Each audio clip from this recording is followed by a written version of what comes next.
Everybody all set back there? All right. Well, good morning. My name is Bill Schuette, and I have the privilege of serving as Attorney General of the state of Michigan. And with me today are members of our Flint team, Chief Prosecutor Todd Flood, Chief Investigator Andy Arena, and the outstanding prosecutor from Genesee County, my friend David Layton. Retired Judge Ruth Carter was intended to be here this morning, but she got a touch of the Christmas flu, so we give her an excused absence. And in a moment, you'll hear from Todd and Andy and David. We're back in Flint, a city where so many things went tragically wrong, but a city where those who broke the law will be held accountable, and where justice will be delivered to families of Flint. Our independent investigation of what went wrong in Flint commenced in mid-January of this year. Our entire team has worked very, very hard. This investigation is on a fast pace and a thorough pace, and we will continue to do this right. But I do want to say that we are closer to the end than we are to the beginning. Let me recap where we are. We have filed criminal charges against 9 individuals. Some have taken pleas. Other cases are proceeding to trial. We will aggressively prosecute these cases. We have also filed civil actions against Veolia, a French global conglomerate, and LAN, a Texas-based company. Each of these two companies, these two entities, were hired to fix the problems at the Flint water plant and the Flint water supply. Veolia and LAN made a bad situation worse and failed in their responsibilities. We have 2 teams, a criminal team and a civil team. 2 teams pulling one wagon, and that wagon is called Justice for Flint. Now, there are some, I know, who simply wish that the problems of Flint would just go quietly away. And there are voices out there that hope that the poisoning of the water in Flint could be swept under the rug. And they hope and wish that the 24-hour news cycle would move on to another subject, kind of a let's forget about Flint refrain. And these voices hope to simply blame nameless bureaucrats, call it a day, and move on. Well, that's not how I operate. That's not how we operate. And Flint deserves better. And the people of Flint are not expendable. So to move on is unacceptable. People in positions of responsibility who broke the law must be held accountable. And I know people who for the past 2 years drink nothing but bottled water. And I know people for the past 2 years that only wash their fruits and vegetables with bottled water. Now, you don't do that. I don't do that. And that's not normal. And that's not what Flint's future and expectations should be. So we're going to go forward and do our job, period. And today we're announcing charges that reach a higher level of responsibility. We are announcing charges against 4 individuals, 2 former state-appointed emergency managers, and 2 former employees of the city of Flint. Darnell Early and Jerry Ambrose were state-appointed emergency managers for the city of Flint. Darnell Early served as emergency manager from November of 2013 to January of 2015. Jerry Ambrose served as financial manager and then as emergency manager from January to April of 2015. Both Early and Ambrose are charged with 3 felonies. First, false pretenses and conspiracy, each carrying 20-year prison terms. Now, here are the quick facts. The city of Flint was under receivership, and could not issue bonds or borrow money unless there was a fire or a flood or a calamity. That's the language of the statute. Early and Ambrose engaged in a plan to execute an administrative consent order. Think of it as a contract, which permitted the borrowing of tens of millions of dollars, possibly as much as $85 million.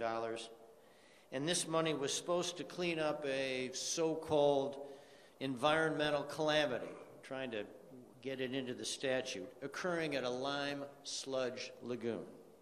Well, the money did not go to clean up the lime sludge lagoon because it had been substantially remediated.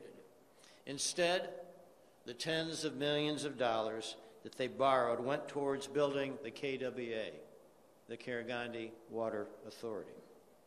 But here's the catch. Tucked in this administrative consent order, in this contract, was the requirement to use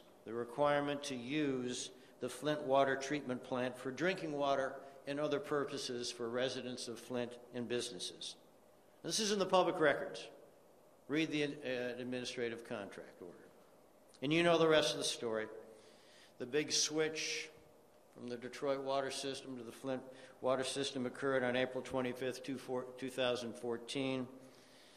Rashes, poison of the water, failure to use an anti-corrosive, a phosphate, and it goes on and on and on. Now, Early and Ambrose are also charged with misconduct in office, a 5-year felony, and willful neglect of duty, a misdemeanor. Doherty Johnson and Howard Croft. Doherty Johnson and Howard Croft are former employees of the city of Flint. Both Johnson and Croft participated and were part of this effort to borrow money under the pretense of cleaning up the lime sludge lagoon. Both Johnson and Croft are charged with the crime of false pretenses and conspiracy to commit false pretenses. Again, both of these crimes are 20-year felonies. Now, just a word about this investigation. All too prevalent and very evident during the course of this investigation has been a fixation on finances and balance sheets. This fixation has cost lives. This fixation came at the expense of protecting the health and safety of Flint. It's all about numbers over people, money over health. And people ask me about Flint and the water and the justice system all the time. My answer to them is just what I'm saying here today. 12 people have died from Legionnaire's disease. 12 people. That cannot be swept under the rug. Young children have been exposed to dangerously high lead levels. Imagine that. Hoping that would just go away.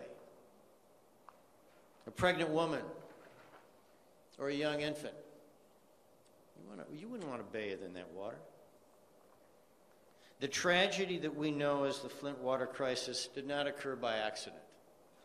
No. Flint was a casualty of arrogance, disdain, and a failure of management, an absence of accountability, shirking responsibility. We will proceed to deliver justice and hold those accountable who broke the law, period. Let me introduce Todd Flood for a few comments. Todd? Good morning. Thank you. This is another step in the process. In this case, as we charged it right here, is a classic bait and switch. It's a bait and switch where the citizens of Flint got the shaft. That's the simple truth. Health, if you don't have it, you don't have anything. And in this case, the people that were in charge of the city, the emergency managers, who also had a duty to protect health, didn't. They forced the city to use a plant that they knowingly had all the knowledge in the world that the plant wasn't ready to go. But they had received the ability to borrow money, that $85 million, and they just said, well, hey, $85 million a life, and they didn't take care of the life.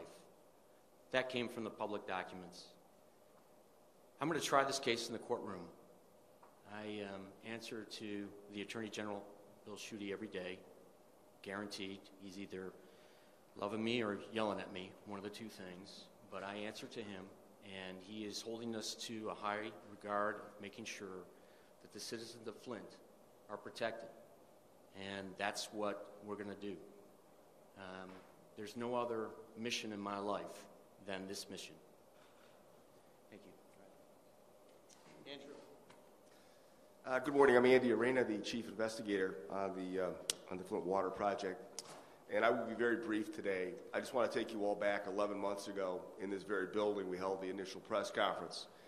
We announced this investigation, and we said we would follow the evidence from the beginning and let that evidence take us to the truth, and that's what we have done. Now I hear people say it's going too slow, it's going too fast, you're not getting the right people. We can't let that interfere. We can't let that noise interfere with what we're doing. We're doing the right thing. I look out here at Paul Egan and Jim Kurtzner. You guys were with me in Detroit when we took down the public corruption organization known as the Kwame Kilpatrick administration. And that took time, and that started at the bottom. You don't just target people. That's wrong. You're going to miss the boat. You let that evidence take you to the truth. And that's what we've done here. And I think today you see, once again, the investigation has continued to go up and to go out. As the Attorney General said, we're much closer to the end we are at the beginning, but we're not at the end. There is investigation that's still continuing today. There are some people out there right now who know that they've done wrong, and they know we're coming after them. They're not going to have a very Merry Christmas. I don't feel bad about that. But we will continue to follow the evidence. We will continue to investigate this. We owe it to the people of Michigan, and we owe it particularly to the people of Flint. I gave the people of Flint my word 11 months ago that when Bill Schuette asked me to take this role, I asked him, we're going to do it the right way, and he assured me we would. And he has stood by that promise. So to the people of Flint, you're getting justice, and you will get more justice in the future. Thank you, Andy. Let me introduce my friend and partner, outstanding prosecutor in Genesee County, David Layton. David? Good morning. I just want to make a couple of quick points here, and that is, number one, I'm in the room for this investigation and at the table, and I am appreciative to the Attorney General for including me in that. But what's important about that is that I'm from here. I'm Flint. I'm local. I know what's going on. And I can assure the public that this investigation is being handled professionally, methodically, and appropriately. And I applaud the Attorney General and his team for their efforts. Make no mistake, this is happening in exactly the manner that it should happen for any investigation of this nature. It takes time, it takes effort, it takes legs on the ground, feet on the ground. And these folks are in Flint all the time. I see Todd Flood in my offices as much as I see my assistant prosecutors. So this is proceeding exactly as it should. Secondly, I want to make this point that because I'm here, I see the victims of this crime, of these crimes. And this is not, we sometimes get the feeling that this is a victimless crime. This is not a victimless crime. There are tens of thousands of victims of these crimes that the Attorney General is charging. These are children, these are senior citizens, these are folks inflicted with poverty, these are folks who are middle class. Everybody has been touched by this crisis, and we need to remember that. And I just want to finally give a shout out to the Free Press, and I want to single it out because it had that special section in the newspaper the other day that was absolutely outstanding, and the photojournalist Ryan Garza, who's from Flint, took all those photographs, and it really set home. I was sitting in my living room looking in that newspaper at the faces of those victims, some of those folks pushing carts down the street with their water in it, some of them standing in alleys between shuttered buildings, and it really hit home. That's my city, and we've got a lot of things we got to accomplish here, and the Attorney General is certainly helping us get through this water crisis. So, thank you. Thank you, David. Well, Andy and Todd and David and I are happy to take any questions right now. Yes, sir. Yes, Rod. General Schutte, my first question goes, these are gubernatorial appointees. You're talking about more charges. Does this go higher? Does this lead into the governor's office? You know, Rod, we just take them as we find them. And the fact is that this is a higher level of responsibility. These are governor-appointed emergency managers that we're charging today with 20-year felonies, and it's serious. And it, as Andy Urena said, we're going up and we're going broader.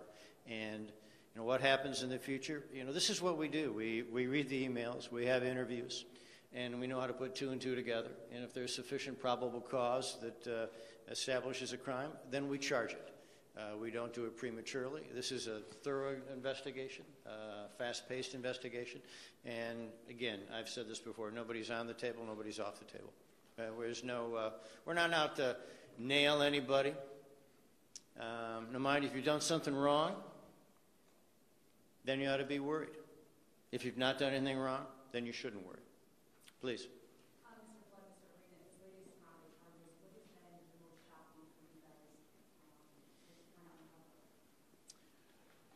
The biggest thing is what I said in my statement, and that was the plant being forced to be used when it wasn't ready.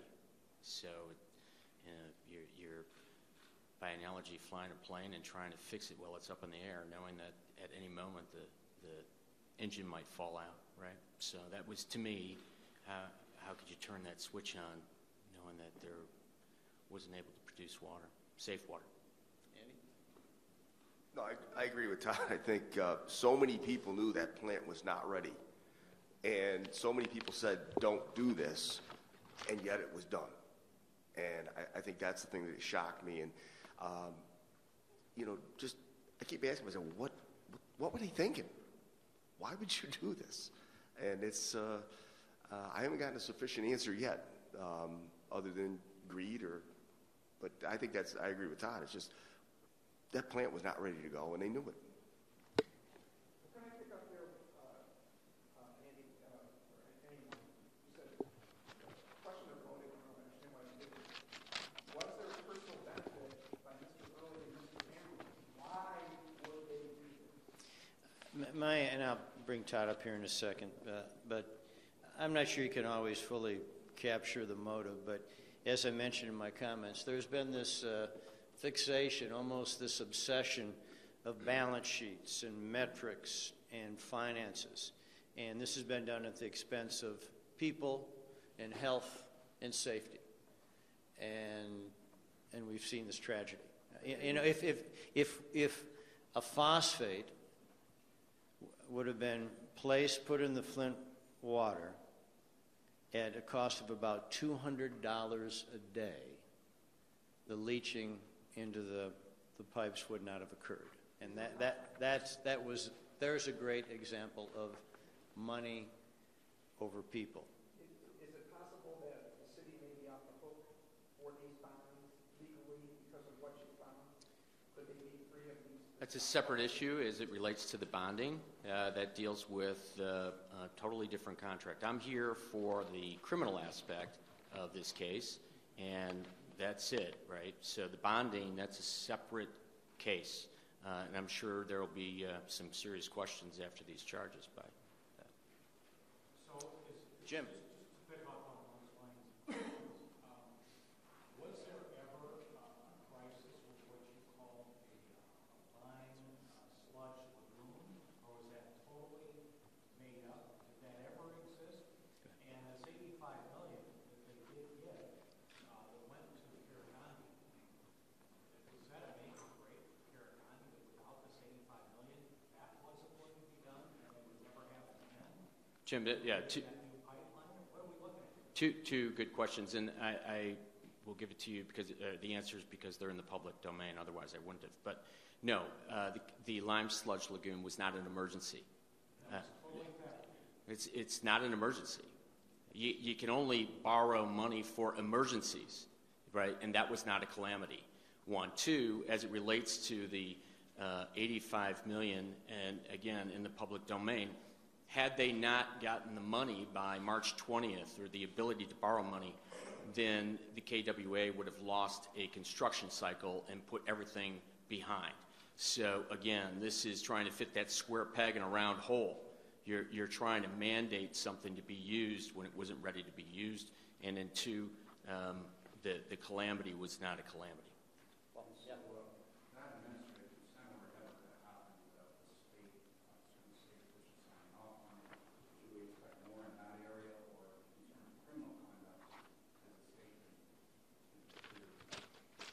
You know, we just take it one at a time. We go where the facts take us without fear or favor. We said this from day one. That's the attitude we'll take. And we read the emails, we do the investigation, we have the interviews, and then we make decisions. Please.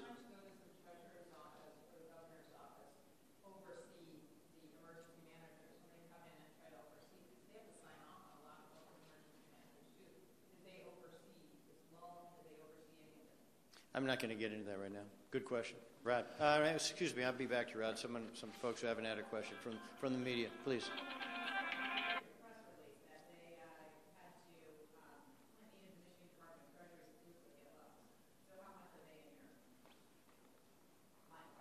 You know, again, there's really not a line of fire. The fact is this is a broad and comprehensive investigation. That's how we've conducted it. That's how we'll continue to do so through the course of this. Sir. Who will be picking up the legal tab for those criminals? Will the city of Flint, state of Michigan, think, when they're in their office, who will be picking up those legal tabs?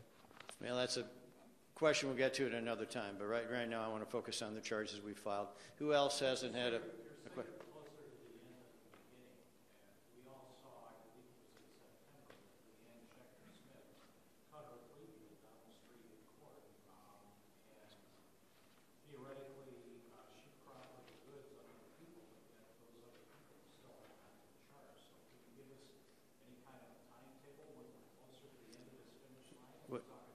I'm going to turn it to Todd here in a second, but we've now charged 14 people, and for these serious felonies today that are people in a high position of responsibility. So we just, stay tuned. Todd? Jim, rushing is not always good. We're in this position in charging people because they tried to rush and meet a timeline. It's not always the best. It was Corinne Miller that pled. And we're still working the case. I'm not going to get into that portion of the investigation. Andy and Attorney General Bill Schuette said it best. We're taking the evidence and following it to our conclusion, and we're going to do it right. That's the bottom line. Yes, sir.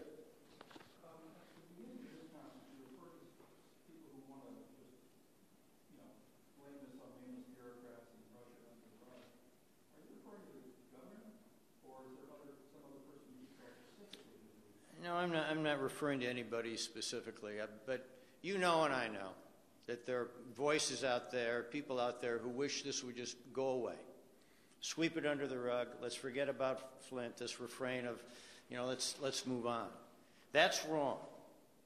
Let me tell you one thing that illustrates how I feel about this.